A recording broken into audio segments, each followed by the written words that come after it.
Well, Fever fans, there's good news and there's bad news. What a way to start. Ooh, Wow. well, What a friggin' game that was. man. And the crazy part is everything we said happened was, could happen, did happen. The Lynx came out like, oh, we're going to do it for Cheryl. We're going to do it for Fee. And then they also ran out of gas. And then Eric Thimble also didn't, he had them going for a while. And they were really, amped up and, hyped to play. And then they also, did the stuff that got him fired. Because, that's something that they have to address, bro. Next year, shucks. Oh, this is a wonderful way to begin. It's a wonderful way to begin. Here we go. Big dog. We just talking about we're talking about Minnesota and in the shitting the bed. Oops. Okay. Oh. Hey. Yeah. Welcome to Playoff-a-thon, folks. Yeah. Playoff-a-thon after dark on a Sunday. They were up 13 to start the quarter. What else is there? Another. No. Well, yeah, I was just getting you caught up. We said the Lynx could come out with the we're going to do it for our comrades energy, but it's also Eric Thimble, so they could also, as you said, soil their bedding. Linen. Soil their linen. Linens. So let's talk about it. Greer, you go ahead and start. What did you see? How did the poop come out of the butt tonight? Early, it was strong. It was fibrous, they had a lot of they were eating well early. Spirulina. They had the superfoods. Yeah, for first quarter, they were digesting things well. By the fourth quarter, it was diarrhea. Muddy butts. They had the bubble guts. By the fourth quarter, it was diarrhea. Okay. Even the third quarter, right? Both of their starts to the halves were excellent. What we've come to know of Lynx basketball this season, but that fourth quarter, Satu goes into the chat right before the fourth quarter and says, I'm not happy that they have 68 points. We have to turn things around defensively, and they allow 8 points in the quarter. Mm-hmm. Sorry, that will be the last doo-doo reference of the playoff. Hey. Defecating is an important bodily function. Wait, so just early on, it looks like it's going to be a Jess Shepard legacy game. Yes. We're getting some good buckets from here. I was expecting Jess Shepard versus Sammy Whitcomb for all the marbles. Let's turn it up. Andrew, what were you seeing from the Lynx? Wow. I mean, first of all, what an end to that game. Mm-hmm. That was just big bucket after big bucket after big bucket in the last 2 minutes. That was a hell of an end to an elimination game. I'm honestly shocked we even got here. I mean, when you think about how fast Minnesota started and how this was a 10-point, 12-point, 14-point lead in the first quarter, and you're thinking to yourself, well, this is going back to Minneapolis. And then slowly but surely, that inverted pick and roll that Phoenix runs with Alyssa Thomas started to just show dividends over and over and over. Monica Koa-Makani starts hitting. Satu starts hitting. We get deep into the fourth quarter, and DeWanna Bonner shows up like Sting from the top of the rafters. I mean, 0 of 9 from 3 through this entire series. Hits arguably 3 of the biggest threes in the fourth quarter here. And there's just something to me about that individual storyline with Indiana potentially waiting in the wings of the finals that makes this so interesting and so much fun. But even just for DeWanna Bonner initially, this is a roller coaster of a season.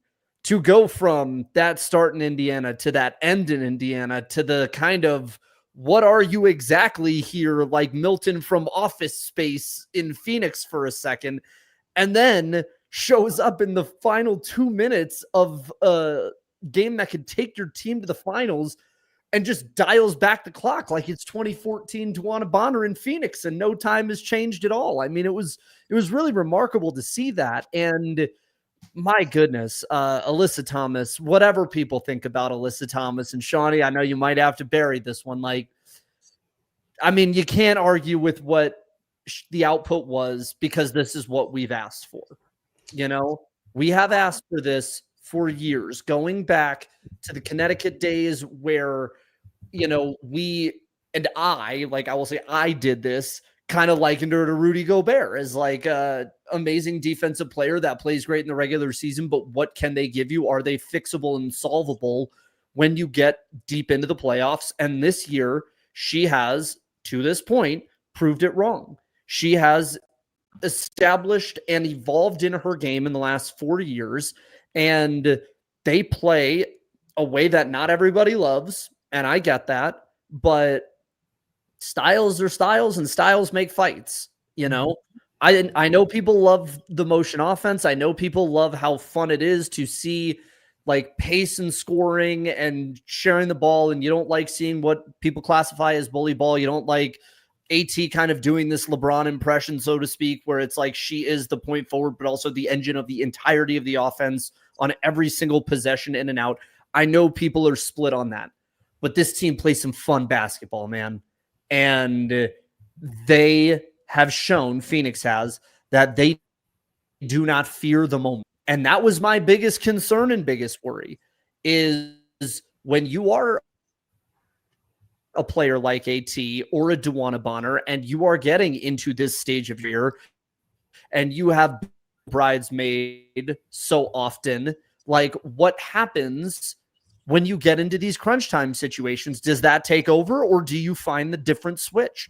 And over the course of this series, Alyssa Thomas in particular found that switch. And I think that is a really noteworthy thing. Oh, is he frozen? Because I'm about to hate. Oh, black SUVs, got you, boy. Yeah. All right, let me share my screen real quick. Because let's look at what was done. Alyssa Thomas, 23 points, 10 assists, 8 rebounds, 6 turnovers. We need to talk about that. Turnover machine. Oh, my God. But, yeah, 21 from Sabally, 13 from Kalia Copper, a very timely and very necessary 13 from Dewana Bonner. Moving on up, we got 31 from Kayla McBride. God dang. 20 from Courtney, 14 from Jess Shepard legacy game, and then really nothing from anyone else. Like, literally, that's the difference in the game. You have 3 people scoring. Alana Smith giving you slightly more than the nothing of last game, and then really virtually nothing from anybody else. We got a meme from Bridget Carlton, so that's always great. But yeah, and let me just say, like, even as a casually invested in the, what do you call it, the Dewana Bonner storyline from a Fever perspective, like, I thought it was foul, like how she did everything. I thought for sure the exit was, so I'm kind of like, I don't like seeing people get rewarded for it. And it still felt like a gunshot to my chest every 3 she hit, because it's like I've seen that before, and I knew that that's what was supposed to be for Indiana. And I'm like, ooh, and it was just like boom, boom, bang. I'm like, oh, hollow tips, huh? Yeah, man. Ooh, I can't say that. But like when we say, but it's like they're good. They flourishing in their own. We got some super chats. A reminder, super chats, get your messages on the screen of this stream. Yeah. Oh, KGB, big dog, our regular. We appreciate you. Ka Death Stare at Sophie on the bench. Woo!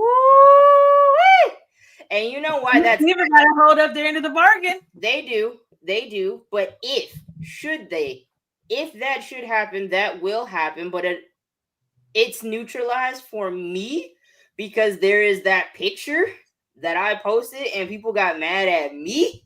Like, I took the picture. Like, I told them to pose like that with, like, it's Sophie sitting on Ka's back with her hand on Natasha Cloud's head. Like, you know, they did the goofy, you know, and it's like, I understood it.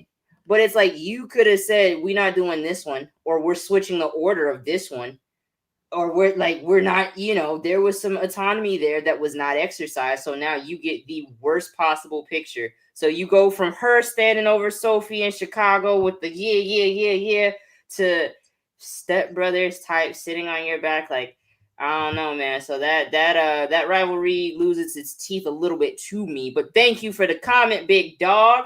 Thoughts on officiating 23 versus 9? I didn't It didn't affect much to me, honestly. Yeah. I think I'm standing in support of my comrade Cheryl Reeve, period. Free her. Hey, somebody tweeted they was like Stubba should have gave her the password so she could have streamed. Yo, like a Cheryl Reeve simulcast would have done numbers. It would have been crazy. But like officiating, it was chill because like Minnesota gets a lead. So I gotta go back. Hold on. Because I don't even know who had the 23 and who had the 9. That's how Satu had the majority of the 23. Mm-hmm. AT only went to the line 3 times. 3 times, yeah. Yep. And that is one thing I'll say about AT is like a lot of the defensive physicality doesn't get called, and some of the offensive fouls don't get called, and I understand that. She doesn't get to the line super often. So on some level, like I do think some of the officiating cancels itself out with regard to her. Yeah, so we got Satu 6 of 9, Natasha Mack 2 of 2, Ka 5 of 5. Hey, this is good. Hey, this is proving to be a necessary skill these playoffs because apparently free throw shooting is becoming a lost art. Dewana Bonner 2 of 2, and then we have the 9. Hey, 2 of 2, 5 of 5. God dang! Hey, they were shooting their free throws. I'll give them that. They were shooting their free throws. So yeah, but I think because like Minnesota has the lead, you're focused on the walk down versus the officiating. Like there was nothing that I felt was like super egregious, I didn't think they had their hands on this game like that. What's the 3-point discrepancy too? What? But also thank you, Anna Logi. We appreciate it. The 3-point. Oh yeah, because they didn't hit one till like the fourth quarter. 9 of 24 for Minnesota, and then 11 of 28 for Phoenix. Mm-hmm. So like Minnesota too, the people that would get free throws for them, and the players who typically go downhill weren't doing that. Kayla McBride was spotting up for a lot of the game, right? And when she did go downhill, what was she doing? Shooting no finger roll instead of going up strong. Yeah, Greer did not like it's like gonna be burned in my brain because it's just like they're not calling it when you go up weak and then you pirouette out of it. Like they're just not gonna. You're never getting that call. Yeah, go up strong and force them to call it for free throws if that's what you want. Yeah, Natisha Heidemann had a bad series. That's another thing. I think that's the thing. Like 1 of 7. Masha the size 1 that of they 6. were able to put on both T and Courtney this series, right? It's why the Dejanay absence was like so huge, massive. Is because like offensively, maybe Dejanay also, who knows, right? But like at least defensively, you know that she's like making Satu work. She's making Kyle work, right? Like you're down. Natisha Heidemann is like 5'7". Courtney Williams is 5'8". Like your backcourt is just not even big enough to rumble with Phoenix. And it showed. Every time they put size on Courtney, she was bottled up every single time. And that's the role that worked all season long for them. Once they put size on it, she was not hitting any of those passes. And that's kind of my point from yesterday or the day before when we were talking. It's not that Fee doesn't have help per se. It's just her pieces are not like the best to go to war with because of in situations like that. Bridget Carlton's not creating her own shot or getting you any buckets. Alana Smith is not creating her own shot or getting you any buckets or really like getting you a lot of putbacks or anything. Like we're not getting offense from the front court. Yeah, we're not. That front court is also somewhat undersized, so we're not getting anything from that. The back court is very undersized, and then you don't have a wing player that can, create. So it's kind of like she has help, but she needs better help. Like she needs to upgrade. She needs pieces. There needs to be a swapping of pieces because this was good for this run, and they ran it back-ish. Excuse me, but it's also like it's not sustainable. Can't feel too bad for Lynx. Gonna get a top 5 draft. Fair. Not if the powers that be have any news. Oh yeah, Kathy's gonna come around. It's gonna be number 5. That's gonna be the wicked part. That's gonna say she's gonna come back on some North Remembers with that one. She'd be like, T.I. snatch that chain. No, really? When they put the little ping pong ball on the screen, bruh, random January. Oh my god! Imagine this one if she just 5. Look straight into the camera. Oh, did we skip a super chat? No, we did. We did. Joshua with the $5. That is my big man. Don't charge it. I didn't. It was unintentional. It was unintentional. I was hating, and that's my bad, friend. I questioned you versus morality with Bonner and Mercury going to the finals. Well, okay, hold on, Joshua, because again, if the Fever make it, right, would that not be the ultimate payback? Dewana gets to go to where she wanted to go to win. That's valid. And Indiana's like, oh, okay, bet. And imagine if Indiana is the force that stops her from getting that ring after she left. Like, just think about that. Because that would actually be crazy. Wait, Phoenix and morality. Hold on. Like, this is still the Phoenix. Like, we got deeper fish to fry than like. This is the Phoenix organization, Matt Ishbia, who's being sued right now. Like, this is way more than about Dewana Bonner. Like, oh yeah. And subscribe to our Substack for a limited time only, because there is a story on there. It was a column where I wrote about like the Phoenix Mercury are beyond time to be investigated. It's been shady stuff after shady stuff ever since BG got locked up. Like, everything started getting weird. Then you see what happens with the Phoenix Suns. And I kept asking, like, yo, is somebody going to report on if that's affecting the Mercury? Because there's no way that you got Sarver cutting up on the men's side and not an ounce of that bled over to the women's side when he owns both teams. So it's been some funny business there.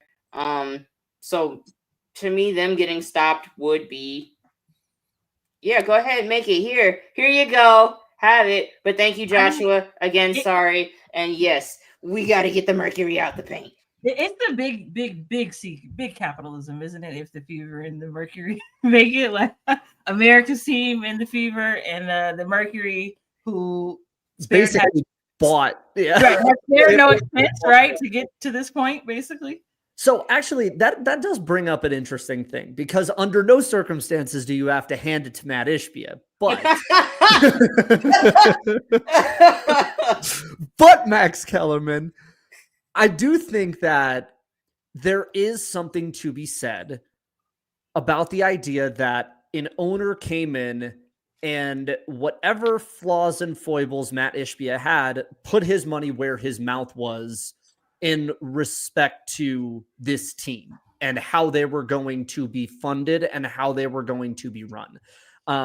He came in, spearheaded the practice facility, got them back on linear television through the Suns and Mercury deal, which is a huge, huge deal. Just he's freezing again. And he's got to get. Hey, Joshua, did you just Aaliyah Boston me? You said I had a special whistle. That's interesting. But yes, go ahead. Yes. All right, Andrew, you're back. All right, sorry. I was going to say, like, all of what he's done has been a big deal, you know? And this is kind of the interesting thing. Thank you from Joe for the 5. Matt Ishbia didn't acknowledge the Merc when he bought the 2 teams, maybe disregarded it, in fact. And that's kind of the fascinating thing, right? Is he doesn't put the same level of like personal pride into the Mercury, but I think on some level that makes it better. No question. The Suns it's like he's putting he's putting the money in, but he's not putting his face into it, right? Like this is something that happens like with the Knicks and the Rangers being owned by James Dolan. Like they trade off which one he cares about. So when he cared the most about the Knicks, the Rangers were really good. And then when he started to care a lot about the Rangers and let Leon Rose kind of take care of the Knicks got to be really good. And I think that's sort of the Ishbia thing that we're seeing here is like, he cares so much about the Suns that the Suns are a disaster as a result of it. And now he is putting the money into the Mercury, and that's what's made the Mercury successful. And I think that is a pretty important thing as an owner. I think it sets and establishes a standard along with the Golden State Valkyries that you are rewarded in this league if you choose to invest prudently. And I think that is a really great standard to set as you are about to welcome 5 teams into this league over the course of the next 5+ years and however many more the W decides to bring on, right? So this tells Portland and Toronto and Cleveland and Detroit, like it tells all of them, invest and you have a chance to win a title the way you want to win a title. And I do think on some level that is a net good for the league. Yeah. And also, like, if you're going to be involved, you got to be like Carly Earsay Gordon. Hello, like, on the timeline. Hey, don't talk about the Queen of Indy like that. My goodness. No, I like it. I think it's hilarious. I think it's great. I have nothing mean to say about it. I think it's super. I honestly enjoy it. I have no choice but to stand that diva because she said, give me the headphones, undercover boss wear. Put me on line 1. I want to know what's going on. So if you gonna like actually be involved as an owner, you need to put on a Blazer hoodie, be on the sideline, and get ready to draw up some ATOs because it's gonna get wicked. How do we feel about the future of the Lynx? It sucks. Like it sucks that this window is probably closed with this group. Because they were damn close. I don't even think we don't even need to beat around the bush. It's with this group closed. Yeah. Closed. Yeah, because free agency is going to take so much of this team away anyway. And even still, I know Cheryl just got done in that hotel room, but there's no way she would run this back in terms of her.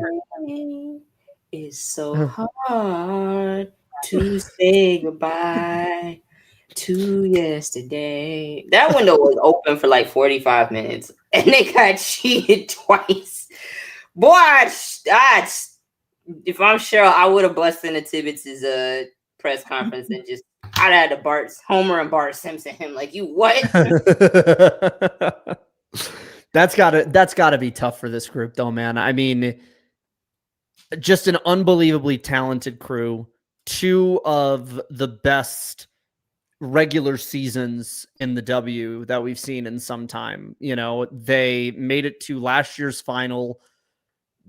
You know, the argument to be made, they should have won it and should have not gotten pushed out of it. And this year you have what you have and Fee gets hurt. And I mean, it's tough, but those are kind of the breaks of sports, right? I mean, you think about some of the great teams that haven't won a title in the WNBA or even like the NCAA women's basketball pantheon, right? Like Auburn went to 3 straight NCAA championships back to back and lost all 3.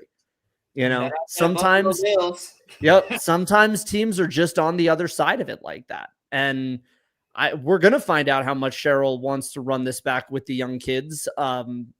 I think the young kids. I thought she got rid of all of them. There's no Peely. There's no Diamond Miller. There's no. The only one they got is Kosu. And Jalen Sherrod, friend of the show, Jalen Sherrod. Okay. Well, I mean, at this point, she got a title under her belt, so she a vet now. She grew up kind of fast. Yeah, but like, what do you guys think of Baby Tebow's head coaching? I can't even call it prowess today because he lost. But I saw somebody in the comments mentioning his last 2 ATOs, and whoo, those were awful. That Caleb McBride heave, I don't even know what the hell that was. That's what I'm saying. Like, I was like, was that? Well, that was weird on Show me a McBride's breakaway. part too. I mean, why would I? My only thought was like she didn't know what time it was on the shot clock because there was 15 on the clock and she puts it up in double coverage like she's trying to beat a buzzer. It was a very weird play. I didn't get it at all. Yeah, and they did that like several possessions in the last 6 minutes. They're just coming down and like push shots, not even like pull up three Sound. Yeah, like, bro, are y'all good? And Mhm. then you want to score like 9 points in the last 45 seconds, and it's like, of course. But yeah, he auditioned why everybody need to stay away. No Like, facts. wait, you had one shot. Like, dog, your resume, like Toronto and Portland probably would have been calling had y'all won today. Yeah. Well, and you know what it is too. All you had to do was hold on a 13-point lead. That's the thing. Mm-hmm. You padded it that was the pretty thing. good, and if you had just held on to a double-digit lead. You know what it shows though? It shows the difference in tiers of coaches. You know, I'm gonna say men like stink. Eric's a good enough coach, I think, No to disagreement from me. Like, I think he's a good enough coach to coach a team, but you're never going to win a championship with him. Oops. And Yeah, look, why are we here? but that's okay. Yeah, but that's okay. Like, because I think we should be able to, and granted it's harder to assess sometimes, but I think we should be able to, if we're able to like tier out players as like, I know this player is an all-star, but I don't think they're a Hall of Fame level player. We should be allowed to do the same with coaches. Oh, and like absolutely. Eric Tebow is a coach that could probably get you to the playoffs. I do think he was slightly shortchanged last year. That's a dude that could get you to the playoffs. That's not a dude that's Cheryl Reeve. And that's okay to say. He doesn't have that kind of clipboard. And he got out coached by Tibbetts in this one. And in fairness to Eric Tebow, Tibbetts was kind of out coaching Cheryl at certain points in this series. Like, Riblets had the clipboard. Like, I mean, timeout management also, right? Bro, he was really impressive. He had like 5 timeouts with like 6 minutes to go. Also, this was a total Nick Uren FU GM of the year game, man. I get it. I understand why people would vote for Dan Padover, but I mean, the Phoenix Mercury are in the title game or title series. And mind you, this is a league where the axiom has long been you can't do it in year one when you are microwaving free agent classes. Like every single returning players, and one of them is Natasha Mack. No shade. Yeah, like that does not happen. Like we just saw it cost a coach their job in Seattle. It cost a coach their job in New York, even after a championship. We've seen, not super teams, mind you, but like deliberately built teams absolutely crash and burn. We've seen some succeed, but it is not typical that you build a group completely from the ground up in free agency like this, and within year one are 3 wins away from a championship. That deserves a 29-year-old rookie, Monique McConney, who prior to this year, maybe 10 people had heard of. Mm-hmm. Maybe. Right? A 33-year-old with no labrums, a 37-year-old who like had one of the nastiest divorces mid-season we've seen in quite some time. A group of journeywomen who had been primarily playing in Europe, and Satu Sabally and Kalia Copper. So like, it's crazy to me how they have managed to do this. And I don't want the physicality and aesthetics discussion to to mar what has been a really impressive season from Phoenix. Like they do flowers on some level here, even if you might not love them as a team or love the stars that they employ. There is a lot of things to like about this team and a lot to praise about how they got here. And I do think particularly on the defensive end, like Kyle was guarding, and that's honestly like one of the hard parts, like with a new team when you have a bunch of pieces together, getting that like communication and that like connection on the defensive end. Ask me how I know. Ask me which team has shown me this. But like, yeah, it was really impressive their stops down the stretch because it's like, yeah, Minnesota absolutely blew it and had some like brain farts down the stretch, and it's like, what are you doing? But part of it was because they're clamping. So now it's like, option. My first read didn't work. What do I do? Let me just heave it. Okay, true. But like they were playing some defense, and that worries me for both teams in this other semifinals matchup going forward because they have it to guard a lot of people. Honestly, like they can go 1 through 5. If you're Phoenix, who would you rather? Do you want Indiana or do you want Vegas here?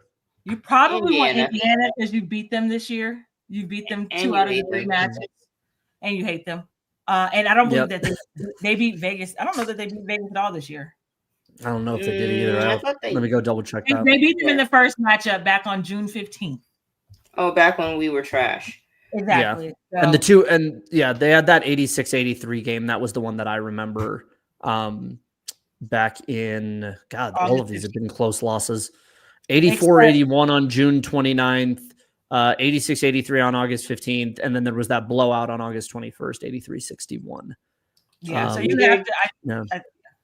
And they won 76-70 back in June. Yeah. Okay, so to answer the question, can either team beat Phoenix 4 times in a series? The way Phoenix is playing today, I don't think so. I think like what it's going to take to even make it to the finals in this game. It's on Tuesday. Mm-hmm. Yeah, Tuesday. I don't know. Like Phoenix, like they're at home. It's either going to be a short flight to Vegas or they're going to be at the crib. Yeah. Yeah. Final start. Like I just think, I just think when we talk about like teams peaking at the right time, they look like they're peaking. Exactly. In a sustainable way. Yeah.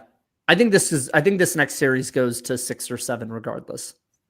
I don't think we're going to see a sweep or a gentleman's sweep here. I think this is going to go to 6 or 7 because I think Phoenix, the matchup problems, you can see where they are for Phoenix on both ends of this, right? Like I think if the Aces advance, you're going to have to figure out a solution for Asia. And I think that's something that they've had trouble with all year with their size. Or do you let Asia eat and hold everyone and go try for everyone else? Yeah, exactly. And then on the opposite side of it, I mean, you have somebody who can match AB's physicality, you know, and they're gonna knock each other's blocks off if they play 7 games. Hey, hold up. My girl hitting one-legged stat backs. We finessing. Don't. No, if I see like them pulling the chair on AT every time she's like bulldozing, like, that would be beautiful. Mm-hmm. We see some Aaliyah Boston craftiness. And hey, man, you say what you want. Candace probably put her on game because those were some vet moves that you want to see from your player to get to the line to get people frustrated. Who would I think? Okay, so. With Indiana, there's a consistency issue that comes with, again, being 42% hardship contract players. So it's like you don't really know. You'll see like really good games from everybody one game and then completely fall off a cliff the next. And then you think it's over and then they come back from the dead and you're like, oh, well, then maybe they can do it again. And then they fall. So it's like we would get probably that. And I think Phoenix would overwhelm them. This ideation of the Mercury at this point in the season, I think it would overwhelm them in this moment. With the Aces, they at least know how to meet the moment. Asia's beaten Alyssa Thomas in the finals before, has experience doing that. Kalia Copper, you have somebody that can match up and match her athleticism in Jackie Young if she decides to exist. Mm-hmm. Nalissa Smith has turned up, and once she's understood her role, you know, you're getting good stuff from her. Chelsea Gray is the same age as Monique, so, you know, there's a matchup there. That's a thing. Mm-hmm. So I think, like, the Aces have the best chance of actually beating them. which is so again, if you are a Fever fan and you really just don't want the Mercury to win, you would be rooting for the Aces. I know that probably hurts you to say, but you gotta pick one here. We're not gonna get it all.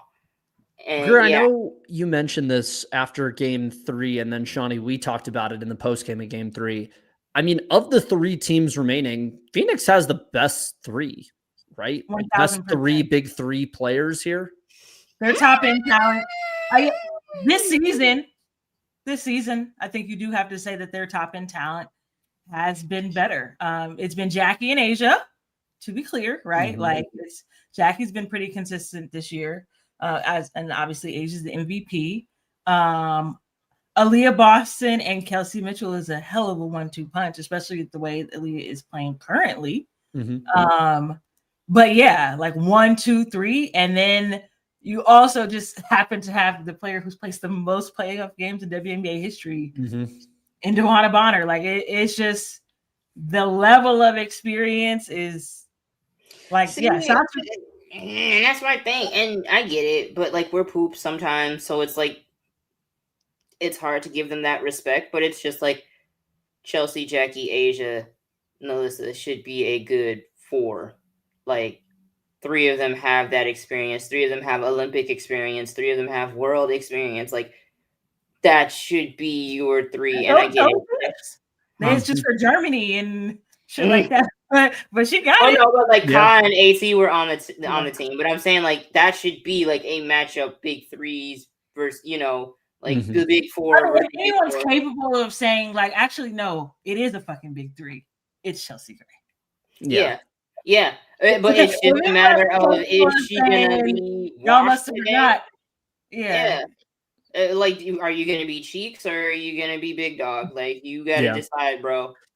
Well, and I think to Jonathan's point here too about the major wing size disadvantage. I mean, I think that's Satu, and that to me is also why Satu was such a in-demand player in free agency, and also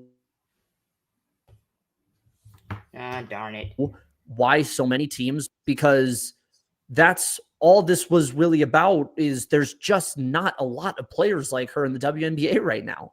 There's not many long, lengthy 1 through 4 type players. There's a dearth of them coming up. I mean, that's kind of like the missing link player that the game is finally caught up to having. And now we get to see all of these kids in college be developed into roles just like this. But I think that's kind of the cool thing about what Phoenix is doing. It's pretty amazing to see how good she's been for Phoenix, but also in establishing like there's only maybe 1 of 5 players like her. Like that's the unicorn thing. I mean, even when I was covering Oregon, and I am hand to God when I say this, man, Kelly Graves used to talk about this in like 2018, 2019, when Oregon was pushing towards like Final Fours. He always used to say that he thought Satu was going to be a better pro than Sabrina. And this was at the time. This was at the time when Sabrina like was already kind of being discussed as a prohibitive number 1 pick. And Kelly used to say, like, I'd take the first pick on Satu if I like it was starting to do first. Year, it probably is Satu. That's the crazy part. Right? Like New York obviously made their bed and they got 1 championship off of it. No first team all WNBAs, but 1 championship off of it. Satu, looks like she's about to get her get back, but went to graduate of Dallas Wings University, as Sean likes to say, and first year post grad. Hey man, once you lead the Wings hardware, I might have to like map that out and just see how many Dallas Wings graduates we got, because we got Odyssey Sims. Oh, you're gonna be like Charlie Day in front of the bulletin board, like lines to lines to lines. We got Alyssa Smith, a recent. She just did like a semester there, and already like. So yeah, oh man, yeah. Wasn't Meg Gustafson with Dallas for a minute? Yeah. Yes, for a hot second. Yeah, Aerial Powers, I think, did a stint. Everybody's taking courses at Dallas Wings University. Some people were what do you call it? Auditing a course. Some people were what do you Taking call night it? classes. Or what's the other one? Like Some had humanitarian, electives. Yeah. studying abroad. Yep. Study abroad. So shout out to the Dallas Wings for giving us these finals. No, Who says the brought to you by- WNBA doesn't have a G League? Brought to you Unbelievable. by Dallas. Dallas Wings University. Yeah, so I'll probably get something about that this week. Any final thoughts before we close out? This Aces Fever Game 5 is going to absolutely bang. This is going to be so good. And this, I've said it a couple of different times now, and I'm going to write about it tomorrow in 5 Out. It all feels the same. After last year and just how think-pieced the entirety of the postgame got within the first series, I am so glad we are getting like a true Hoopers playoffs here. Like this feels like true. Like we said this the other night, Shawnee, like the ethical haters classic. Like this is the playoffs for the ethical hater. This is this was made for us at No Cap Space. Like Taylor made, just because like the narratives of this are great. Nothing that is necessarily dramatic rises to the level of like full on, we got to get, the political writers involved. Like it's all stayed very self-contained. It's all been pretty fun. And the discussions about the rivalries that are building here have all been kept between what I would consider semi-appropriate bounds for what we usually have between fans and sports, right? Like you're going to get people that are out of control, but as long as the plurality know where the boundaries are, then you're going to be fine. And I feel like that's what this playoffs has been so far, is people being within the boundaries of like keeping this fun as hell, and it's staying fun as hell. And whoever goes on to the finals is going to continue to make this fun as hell. So I hope everybody is truly enjoying this in the way that it needs to be and deserves to be enjoyed, because this has been a great playoff series this year. This is gonna be one of those ones we can look back on like, this was a turning point for a couple people. Bro, this is a legacy. Like this is a hard legacy series right now, man. Like Alyssa Thomas potentially getting her first, Asia Wilson on the GOAT chase, and the Indiana Fever being like the Cinderella story of the year. I mean, these games, and maybe this is like not having able to pivot into Cinderella is isn't that crazy? Going from Now You Hear Us to Cinderella. Now you know, amazing. The underdog. Now every game is a home game. Like, yeah. And like, let me just say, man, like fellow Asia stands. Stop coddling my GOAT, bro.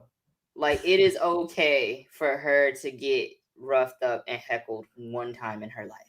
It is okay. Aaliyah Boston is doing everything she is supposed to be doing with, the little sister type archetype that she said at the very beginning of the series, I'm trying to get under her skin. I'm trying to annoy her. That includes that whole special whistle comment, because you see that got under her skin. Yep. So now it becomes like she gets to this finals and she gets this third chip. You had to go through an irritant. You had to go through somebody that wanted to snatch the torch from you. So like, I like a little adversity. I like it. Boss up, man. This is where GOATs are really made. I love it. Love it. This literally can be. This can be Asia's like 2016 Braun moment of like.